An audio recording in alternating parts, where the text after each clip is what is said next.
Okay, Tafadzwa, so can you tell me a little bit about what you do right now? Well, maybe just to start, I introduce myself. I'm Tafadzwa Choto. I'm currently working for the Zimbabwe Labour Center, whose main objective is that of empowering the creators of the wealth, and it does that by through its Brigzano Working People's College, whereby we train trade unions and workers ideological training so that they're able to analyze their conditions of work and also be able to demand for better conditions and better wages. And also we train them the legal aspect so that they defend fellow workers at the shop floor level to reduce the money they spend on lawyers. So I can say basically that's about that. We've got also a publication department which produces journals here and there, working together with students from the University of Zimbabwe law faculty. Okay, great. And there's been a nice mix of academics, people who work at universities, and trade unionists at the workshop the last couple of days. What's your thoughts on the workshop? Well, I think it was a good start, a good workshop with a number of presentations by academics that I think are quite useful to the working class. So I hope that they will be reduced into writing and they can also be shared. But what I also think maybe that can be done for the near future, there's this question of the role of academic, the intellectual academic, the role they can play in the working people's struggle. So I think it's important to also mix with your organic intellectuals who have risen from the struggles on ground, so that they can be part and parcel of this.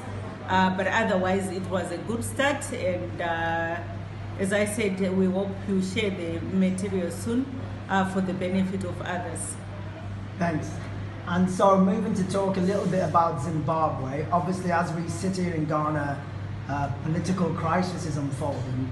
Can you tell me something about how the economic crisis, latest economic crisis, has impacted on the lives of women? Well, the economic crisis have had both negative and positive aspects on the part of women. Why I say negative is that you've had quite a number of women entering the formal sector, because women provide a cheap labor, so they're easier to hire than men. So you've had them entering the workforce, becoming formally employed, and it's quite, it gives them confidence, and it also makes one economically independent, and that's part and parcel of liberating a woman. But I say negative because one, as I've highlighted, they are now given low wages, unlike their male counterparts for the same position. And they also don't have any job security, no pension.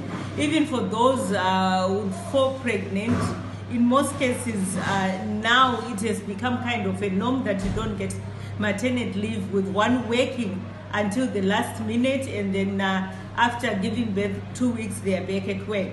So those are some of the gains that are now being reversed because of the influx of women on the formal market. And also there's still the question of sexual harassment, something that was there before and is now coming back.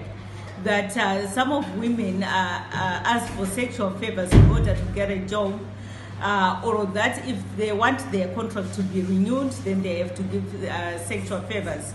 And then there are those who have entered the informal sector, being vendors. I also think that they've been empowered, because now they are having to deal with direct with the capitalist system. When they are buying their produce, the products, they have to negotiate. So they've earned those skills which have empowered them.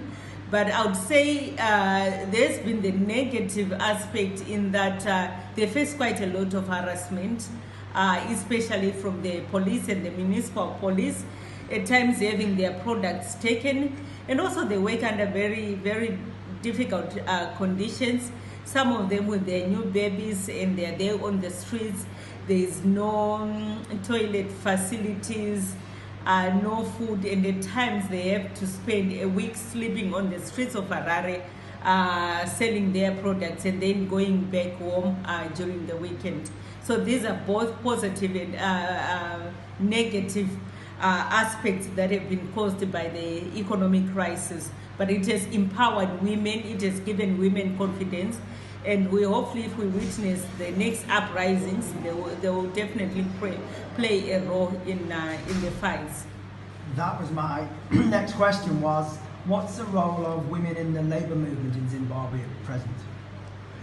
Well, I could say that there is a number of young women rising up, but it's still not that very good because of the patriarchal system, whereby you find that if a woman enters into leadership position of trade unions, they are kind of classified as your loose women with loose morals and labeled against it, and so women would not want to enter into trade unionism because of that. And also another element is that of victimization from their bosses. Women are easy targets of victimization. And currently there was a campaign of a woman who used to work for one